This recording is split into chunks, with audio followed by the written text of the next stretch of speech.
राधे राधे सखियों। गणेश जी की कहानी। विष्णु भगवान लक्ष्मी जी के साथ विवाह करने के लिए जा रहे थे तो सारे देवी देवताओं को बुला लिया। सब देवी देवता कहने लगे कि गणेश जी को क्यों नहीं बुलाया। तो विष्णु भगवान जी बोले, दून दुलाली, सूंड सुंडाली, हाथी जैसा सूंड, मोटे मोटे कान, इसे साथ में ले जाकर क्या करेंगे। इसे तो घर की रखवाली के लिए छोड़ दो। बारात चली गई। इतने में नारद जी ने गणेश जी को भड़का दिया। आपको साथ ले जाने में से बारात बहुत बुरी लगी, इसलिए आपको यहाँ छोड़ दिया। इससे गणेश जी को बहुत गुस्सा आया और सारे चूहों को आज्ञा दे दी कि सारी जमीन खोखली कर दो। चूहों ने सारी जमीन खोखली कर दी, जिससे गणेश जी के रथ का पहिया धरती में धंस गया। सब पहिया निकालने लगे पर रथ का पहिया नहीं निकला। फिर किसान खाती को बुलाया और पहिए को हाथ लगाकर बोला कि बोलो गणेश जी महाराज की जय। तो पहिया निकल गया। तब उन्होंने कहा कि गणेश जी को मनाए बिना कोई काम सिद्ध नहीं हो सकता। आप सबसे पहले गणेश जी का विवाह रिद्धि सिद्धि के साथ करो, बाद में विष्णु भगवान का विवाह लक्ष्मी जी के साथ करो। गणेश जी महाराज ने जैसे भगवान के कार्य सिद्ध किए वैसे हम सबके करें। बोलो गणेश जी महाराज की। एक बहुत धनवान साहूकार था जिसके घर धन की आदि की किसी की कमी नहीं थी, परंतु उसके दुख था कि उसके एक पुत्र नहीं था। इसी चिंता में रात दिन रहता। वह पुत्र की कामना के लिए प्रति सोमवार को और सावन के महीने में प्रतिदिन शिव जी भगवान की पूजा, व्रत और पूजा किया करता और सायकाल में शिव मंदिर में जाकर शिव जी के विग्रह के सामने दीपक जलाया करता। उसके इस भक्ति भाव को देखकर एक समय पार्वती जी शिव जी महाराज से कहने लगी कि यह साहूकार आपका अनन्य भक्त है, सदैव आपकी व्रत और पूजा में बड़ी श्रद्धा से करता है, इसकी मनोकामना पूरी करो। शिव जी ने कहा, पार्वती, यह संसार कर्म क्षेत्र है। जैसे किसान खेत में बीज बोता है वैसा ही फल काटता है, उसी प्रकार संसार में जैसा कर्म करते हैं वैसा ही फल मिलते हैं। पार्वती ने अत्यंत आग्रह किया, महाराज, जब आपका अनन्य भक्त है तो आपको इसको किसी प्रकार का दुख नहीं होना चाहिए। जो इसको दुख है उसको अवश्य दूर करना चाहिए, क्योंकि आप सदैव अपने भक्तों पर दयालु रहते हैं, इसके दुखों को दूर करते हैं। मनुष्य आपकी सेवा में यदि आप ऐसा नहीं करेंगे तो मनुष्य आपकी सेवा व्रत क्यों करेंगे। पार्वती के आग्रह को देखकर महाराज बोले, पार्वती, कोई भी पुत्र नहीं है, इस चिंता में यह अति दुखी रहता है। इसके भाग्य में पुत्र न होने से इसकी पुत्र की प्राप्ति का वर देता हूँ, परंतु यह पुत्र केवल 16 वर्ष का होगा। इसके पश्चात इसकी मृत्यु प्राप्त होगी, इससे अधिक मैं कुछ नहीं कर सकता। यह बात सुनकर साहूकार सुन रहा था। उसको न प्रसन्नता हुई न दुख हुआ। वह पहले जैसे ही शिव जी महाराज की पूजा व्रत करने लगा। कुछ समय व्यतीत होने पर साहूकार की पत्नी गर्भवती और 10वें महीने में गर्भ से उसे अति सुंदर पुत्र की प्राप्ति हुई। साहूकार के घर में खुशियाँ मनाए गए, परंतु साहूकार ने उसकी केवल 16 वर्ष की आयु जानकर अति प्रसन्नता प्रकट नहीं की और न ही किसी को भेद बतलाया। जब वह बालक 15 वर्ष का हो गया तो बालक को माता ने अपने पिता से विवाह आदि के लिए कहा कि साहूकार कहने लगा, यदि मैं इसका विवाह नहीं करूंगा। साहूकार ने कहा कि मैं अभी इसका विवाह नहीं करूंगा, अपने पुत्र को काशी पढ़ने के लिए भेजूंगा। फिर साहूकार ने अपने साले अथवा बालक के मामा को बुलाकर बहुत सा धन देकर बालक को काशी पढ़ने के लिए भेज दिया और कहा कि हर रास्ते पर तुम यज्ञ और ब्राह्मणों को भोजन कराते जाना। दोनों मामा भांजे यज्ञ करने ब्राह्मणों के भोजन कराते जा रहे थे। रास्ते एक नगर में पड़ाव पड़ा। उस नगर के राजा की बारात आई हुई थी, लेकिन वर पक्ष वाले वह भी थे, क्योंकि उनका वर एक आंख से काना था। अब वो एक ऐसे सुंदर युवक की तलाश में थे कि जो वो रात को उससे शादी कर ले और हम कन्या को लेकर अपने घर चले जाएं। जब उन्होंने मामा भांजे को देखा तो कहा कि हमें एक थोड़ी देर के लिए अपने लड़के को हमें उधार दे दो। उसने कहा, कहीं ऐसा भी होता है कि हम तुम्हें बहुत सा धन देंगे। मामा ने कुछ सोचते हुए उसको दे दिया। जब सारा विवाह संपन्न हो गया तो जब फेरे पड़ने लगे, सब विवाह संपन्न हो गया। वो भांजा बहुत सुंदर था, सब देखकर बहुत खुश हो रहे थे कि जो ना उस राजा की लड़की को कन्या वर बहुत अच्छा मिला है। अब जब सारा विवाह संपन्न हो गया तो वो उसकी चुंदरी में लिख के चला गया कि मैं एक साहूकार का बेटा हूँ, मैं काशी पढ़ने के लिए वहाँ विद्या प्राप्त करने के लिए काशी जा रहा हूँ। और राजा का लड़का तो काना है। कन्या अपनी चुंदरी पे अपने वर को कुछ लिखता हुआ देख रही थी। उसने जाकर देखा, जब सुबह विदा का समय आया तो उसने अपनी चुंदरी पर लिखा देखा। उसने कहा कि यह मेरा वर है, मेरा वर तो काशी पढ़ने के लिए गया हुआ है, राजा का लड़का तो काना है। उसने उसके साथ जाने से मना कर दिया। सारे में हाहाकार मच गया। राजा ने जब सच्चाई का पता चलाया तो उसको पता चल गया कि वो तो वाकई में ही काना है। उसको भगा दिया गया। अब वो, क्योंकि उस लड़की की किस्मत में सौभाग्यवती का योग था। वो 16 सोमवार किया करती थी। सावन के सोमवार व्रत पूजा विधि विधान से किया करती थी और व्रत की यही कहानी वो पढ़ा करती थी। अब वो मामा भांजे काशी के लिए चलती है। काशी पे यज्ञ पूरा करने के लिए जब वापसी में यज्ञ पूरा करने के लिए कर रहे थे तो क्या नाम है, एक दिन जब वह 16 वर्ष का पूरा हो गया तो उसके सिर में भयानक दर्द उठा। उसने कहा, मामा मैं थोड़ा सा आराम करने जाता हूँ, मेरे सिर में बड़ा भयानक दर्द उठ रहा है। मामा ने कहा ठीक है। अब वो आराम करने के लिए चला गया तो वो थोड़ी देर में मामा उसको या पूर्ण आहुति देने के लिए बुलाने आया तो देखा कि भांजा तो मरा पड़ा है। उसने सोचा मैं रोऊंगा चिल्लाऊंगा तो सारा यज्ञ खराब हो जाएगा। उसने अपने दिल पर पत्थर रखकर और सारा यज्ञ और ब्राह्मणों को भोजन कराने के बाद वो विलाप करने लगा। संयोग उसी रास्ते से शिव और पार्वती जा रहे थे। इतना विलाप देखकर पार्वती माता रुक गई। उन्होंने शिव जी भगवान से कहा, देखो कौन विलाप कर रहा है। तो वो कहने लगा कि कोई विलाप नहीं कर रहा है, ये विलाप वही कर रहा है जिसको 16 वर्ष की आयु संपूर्ण हो गई। उसने कहा, नहीं, बहुत करुणा कुंदन है, मैं तो जाकर देखूंगी। जाकर देखा तो पार्वती माता उससे कहने लगी कि आपको इसको जीवित करना ही पड़ेगा। जब शिव जी भगवान ने ध्यान करा तो देखा कि इसकी शादी तो उस लड़की से हो गई जो अखंड सौभाग्यवती जिसके भाग्य में है। अब उनको उस लड़के को जीवित करना पड़ा। उस लड़की को जीवन दान देने के बाद शिव पार्वती आगे चल दिए। वो लड़का वापस जा रहा था तो वहाँ उसी नगर से गुजरने लगा तो लड़की ने और उसकी सखियों ने पहचान लिया। वो पकड़कर राजा के सामने लेके आए। राजा ने सारी बात बताई, उसे बहुत सा धन दिया और अपनी लड़की को विदा कर दिया। इधर लड़के के माँ बाप दोनों छत पर चढ़कर बैठ गए। वो कहने लगे कि हम नीचे जब भी उतरेंगे, जब हमारा बेटा हमें लेने आएगा, नहीं तो हम यहीं से प्राण दे देंगे। इतने मामा नगर में पहुंचने के बाद उसने जाकर कहा कि चलो तुम्हारे बहू और बेटे आए। वो कहने लगा क्यों? वो करता है, मेरे भाग्य में तो 16 साल का बेटा था। मामा ने उसको सारी बात बताई। कहने लगा कि जो ना अखंड सौभाग्यवती लड़की की शादी होने की वजह से तुम्हारे बेटे की आयु पूरी लंबी हो गई है। अब दोनों सेठ सेठानी नीचे उतरे। उन्होंने अपने बेटे और बहू को खूब आदर सत्कार के साथ किया और कहा कि जो भी सावन के महीने में इस कहानी को रोज पढ़ेगा सुनेगा उसको भी अखंड सौभाग्यवती का फल मिलेगा, साथ में पुत्र पौत्र का फल मिलेगा। जैसे पार्वती माता शिव जी भगवान तुमने उसको दिया, वैसे कहते सुनते हमें और हमारे परिवार को सुनने और कहने वालों को सबको देना। बोलो भोलेनाथ की जय, माँ पार्वती की जय, तो हनुमान बाबा की जय। एक सावकर्णी हर रोज हनुमान जी के मंदिर जाया करती थी। वह चूरमे का लड्डू एक रोटी ले जाती इतने और कहती, कांधे सोटा लाल लंगोटा, हनुमान जी के आते चूरमा रोटी खा लेते। अब तब वह कहती, मैंने तुझे जवानी में दिया, तू मुझे बुढ़ापे में देना। पूजा करने के बाद सावकर्णी घर आई। बहू बोली, सासू जी तुम चूरमा रोटी लेकर कहाँ गई थी? सासू जी बोली, बालाजी के मंदिर में जाती हूँ। बहू बोली, मंदिर मत जाया करो। सास कुछ नहीं बोली, न खाया न पिया, जाकर सो गई। सोते सोते 5 दिन हो गए। हनुमान जी सपने में आए। बोले, तूने मुझे जवानी में दिया, मैं तुझे बुढ़ापे में देता हूँ। बुढ़िया बोली, आज तो तुम दे दोगे, रोज रोज कौन देगा? हनुमान जी बोले, मैं रोज दूंगा। ब्राह्मणी ने चूरमा खा लिया। बहू के घर में कुछ भी नहीं रहा, सब चीजों में घाटा हो गया। बहू बोली, सासू देखूं तो सही, 7 दिन हो गए, मैंने तो खाना भी नहीं दिया तो खूब मोटी हो रही है। बहू बोली, सासू जी मैंने तुम्हें खाने को भी नहीं दिया, तुम तो क्या खाते हो? सासू जी बोली, मुझे हनुमान जी मीठे मीठा चूरमा रोटी देकर जाते हैं, मैं खाती हूँ। बहू सासू के पैर में पड़ गई। बोली, हम तो तुम्हारे भाग का खाते, हमारे घर में कुछ नहीं रहा, अब अपना घर संभालो। सास रोज चूरमे रोटी चढ़ाने लगी। फिर खूब धन हो गए। जैसे सास पर हनुमान बाबा तुम टूटे, वैसे कहते सुनते सब पे टूटा। बोलो हनुमान बाबा की। श्रावण मास का चौथा अध्याय। गजाननं भूतगणातिसेवितं कपितजम्बूफलचारभक्षणं उमाततम्बो शोकविनाशकारकं नमामि विघ्नेश्वरं पादपङ्कजं कर्पूरगौरं करुणावतारं संसारसारं भुजगेन्द्रहारं सदा वसन्तं हृदयारविन्दे भवन भवानी सहितं नमामि। त्वमेव माता च पिता त्वमेव बन्धु च सखा त्वमेव।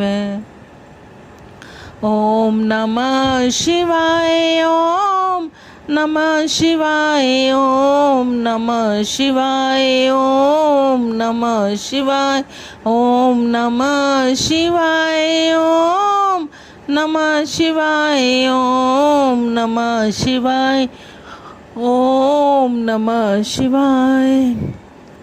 धारण पारण व्रत। भगवान शंकर ने ब्रह्मपुत्र से कहा, हे ऋषिवर, अब मैं तुम्हें धारण पारण व्रत के बारे में बतलाऊंगा। पूर्व प्रतिपदा तिथि को पूर्वावाचन करवाने के बाद मेरा व्रत धारण करना चाहिए। एक दिन धारण और दूसरे दिन उसका पारायण करना चाहिए। धारण में उपवास और तथा पारायण में भोजन विहित है।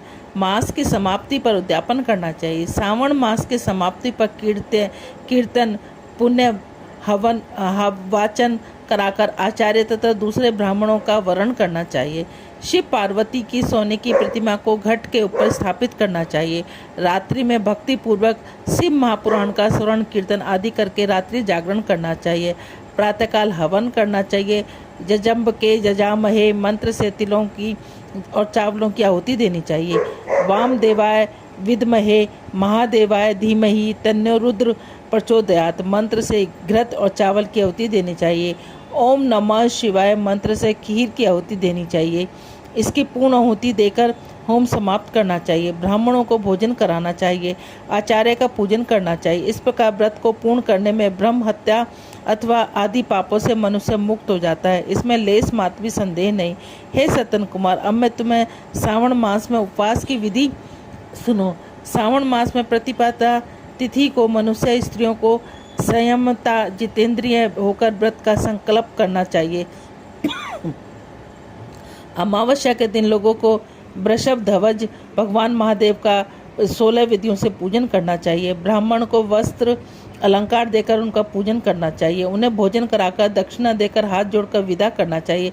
इसी प्रकार महा उपवास का व्रत मुझे प्रतिदायक है। 1 लाख संख्या वाली रुद्रवती विधि से करना चाहिए। इस विधि में हे सतन कुमार, ध्यानपूर्वक सुनो, यह संपूर्ण सिद्धियों को देने वाली है। साधारण रुई के 11 बत्तियां निर्मित करें। उन बत्तियों को रुद्र बत्ती नामक से जानी जाती है। श्रावण मास के प्रथम दिन इस विधि से संकल्प करें। श्रावण मास में देवों के देव महादेव हैं। मैं भक्तिपूर्वक गौरीश की 1 लाख बत्तियों से आरती करूंगा। यह संकल्प कर प्रतिदिन 1000 बत्तियों द्वारा पूजन करना चाहिए। व्रत की समाप्ति पर 71,000 बत्तियों से आरती करना चाहिए। प्रतिदिन 3000 बत्तियों से आरती का अंतिम दिन 13,000 बत्तियों की आरती करनी चाहिए, या एक ही दिन में 1 लाख बत्तियों से आरती करनी चाहिए। यह बत्तियां मुझे सबसे अधिक प्रिय हैं। इनको शुद्ध घी में प्रज्वलित करना चाहिए। इनके बाद सदाशिव का पूजन करके कथा सुननी चाहिए। सतन कुमार भगवान रुद्र से बोले, हे महादेव, मुझे अब आप यह बताने का कष्ट करें कि इस व्रत का प्रभाव क्या है, इस व्रत को किसने किया और इस व्रत के उद्यापन की विधि क्या है। भगवान शिव ब्रह्मा पुत्र सतन कुमार से बोले, तुमने मुझसे पूछा है, उसको मैं तुम्हें बतलाता हूँ। यह व्रत सब व्रतों में श्रेष्ठ महान पुण्य प्रदान करने वाला है, संपूर्ण उपद्रवों को नाश करने वाला है। यह व्रत पुत्र पौत्र सौभाग्य को प्रदान करने वाला है। सत्य तो यह है कि तीनों लोकों में रुद्रवती जैसा कोई दूसरा व्रत नहीं। इसके संबंध में एक कथा सुनाता हूँ। क्षिप्रा नदी के किनारे उज्जैनी नामक एक सुंदर नगरी है।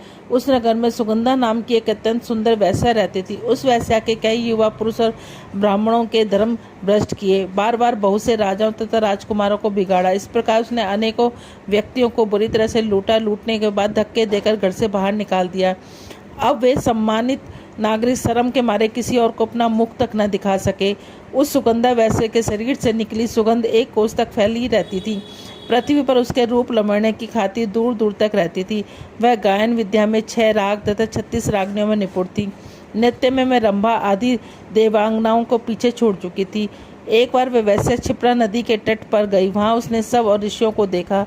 कुछ ब्राह्मण स्नान कर रहे थे, कुछ भगवान शिव या भगवान विष्णु की अर्चना कर रहे थे। उसने वहाँ ऋषि वशिष्ठ को बैठे देखा। उसके दर्शन मात्र के प्रभाव से वैश्या की बुद्धि प्रभावित हो गई। उसका मन वैसे जीवन व विषयों से हट गया। वैसे महर्षि वशिष्ठ के चरणों में गिरकर अपने पाप कर्मों का नाश उपाय पूछने लगी। सुगंधा वैश्य ने कहा, प्रभु मैंने आज तक बहुत पाप किए, आप मुझे उन पापों से छुटकारा दिलाने का कोई उपाय बतलाइए। महर्षि वशिष्ठ उन वैश्यों की बात सुनकर बोले, तुम मेरी बात ध्यानपूर्वक सुनो। मैं पापों का नाश जिस पुण्य के करने से होगा वह सब उपाय मैं तुम्हें बतलाता हूँ। तुम वाराणसी में जाकर रुद्रावती नामक व्रत को करो। यह व्रत महान पुण्य देने वाला, शिव शंकर की भक्ति में मन को लगाने वाला है। इस व्रत के करने से तुम्हारी सद्गति होगी। महर्षि वशिष्ठ के वचन सुनकर वह सुगंधा नामक वैसे अपना खजाना नौकरों व मित्रों को देकर वाराणसी चली गई। उसने महर्षि वशिष्ठ द्वारा बताए गए व्रत की विधि विधान सहित किया, जिसके फलस्वरूप वह वैसे पंच भौतिक शरीर को त्याग कर भगवान शंकर के शरीर में विलीन हो गई। जो भी स्त्री इस व्रत को जिस इच्छा को लेकर करती है वह उसे अवश्य प्राप्त होती है। हे सतन कौर, अब तुम्हें माणिकवर्ती का महात्म सुनो। माणिकवर्तियों का व्रत करने से स्त्री मेरे अर्धासन को भागीदार बन जाती है। वह स्त्री महाप्रलयान तक मेरी प्रिया होकर निवास करती है। अब मैं तुम्हें इस व्रत की पूर्ति के लिए उद्यापन विधि बतलाता हूँ। इस व्रत को करने वाली स्त्री पार्वती सहित शंकर की प्रतिमा स्थापन करें। शिव पार्वती की प्रतिमा स्वर्ण की बनी होनी चाहिए। वृषभ की प्रतिमा चांदी की होनी चाहिए। यथाविधि पूजन करके रात्रि जागरण करें। प्रातःकाल नदी में जाकर स्नान करें। भक्ति पूर्वक आचार्य की वर्ण करें और 11 ब्राह्मणों के द्वारा घी, प्रास एवं बेलपत्रों से हवन करना चाहिए अथवा रुद्र सूक्त, रुद्र गायत्री या मूल मंत्र द्वारा हवन करना चाहिए। पूर्ण आहुति पर आचार्य आदि की पूजा करके 11 ब्राह्मणों को जोड़े से भोजन कराना चाहिए। इस प्रकार जो स्त्री व्रत पूरा करती है वह संपूर्ण पापों से मुक्त हो जाती है। स्थापित सामग्री घट, शिव पार्वती प्रतिमा आदि को आचार्य को समर्पित करना चाहिए। इस व्रत का करने वाली स्त्री एवं अपने उसके पति को 1000 अश्वमेध यज्ञ की फल की प्राप्ति होती है। बोलो ओम नमः शिवाय। ओम नमः शिवाय। ओम नमः शिवाय। ओम नमः शिवाय। ओम नमः शिवाय। ओम नमः शिवाय। ओम नमः शिवाय। ओम नमः शिवाय। ओम नमः शिवाय। ओम नमः शिवाय। ओम नमः शिवाय। ओम नमः शिवाय। ओम नमः शिवाय। राधे राधे। भोलेनाथ की जय। इतनी सी बात मेरी बोले मान जा ना, अभी अभी सोया मेरा लाल ना जगा ना। इतनी सी बात मेरी बोल मान जाना, अभी अभी सोया मेरा लाल जगाना। अभी अभी सोया मेरा लाल गाना। भोले की जटाओं में गंगा विराजे, भोले की जटाओं में गंगा विराजे। गंगा विराजे सखी गंगा विराजे। गंगा ना बहाना बोले लाल ना जाना, गंगा ना बहाना लाल ना डराना। अभी अभी सोया मेरा लाल ना जगाना, अभी अभी सोया मेरा लाल ना जगाना।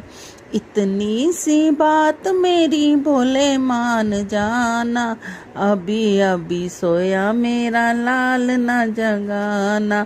भोले के माथे पे चंदा विराजे, भोले के माथे पे चंदा विराजे। चंदा विराज सखी चंदा विरांदे। चंदा ना चमकाना भोले लाल ना डराना, अभी अभी सोया मेरा लाल ना आना। अभी अभी सोया मेरा लाल ना जगाना। इतनी सी बात मेरी भोले मान जाना, अभी अभी सोया मेरे लाल ना जगाना।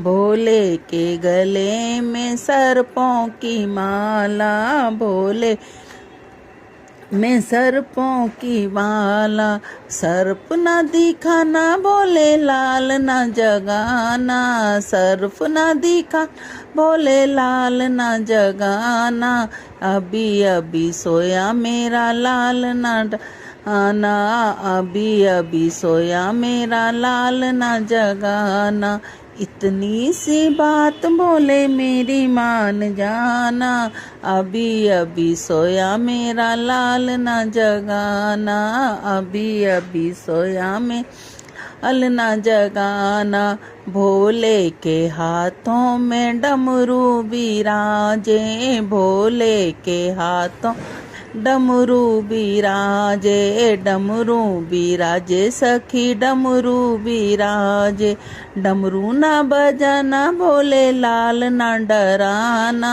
डमरू ना बजाना भोले लाल ना जगाना, अभी अभी सोया मेरा लाल ना जगाना, अभी अभी सोया मेरा लाल ना जगाना, इतनी सी बात मेरे भोले मान जाना, अभी अभी सोया मेरा लाल न जगाना, भोले के पैरों में पायल बिराजे, पायल बिराजे सखी गुरु बिराजे, भोले के पैरों में पायल बिराजे, पायल बिराजे सखी घुंघरू बिराजे, घुंघरू ना बजाना, घुंघरू ना बजाना भोले लाल ना डराना, अभी अभी सोया मेरा लाल ना डराना, अभी अभी सोया मेरा लाल ना डराना, इतनी सी बात मेरी भोले मान जाना, अभी अभी सोया मेरा लाल ना डराना, अभी अभी सोया मेरा लाल ना जगाना।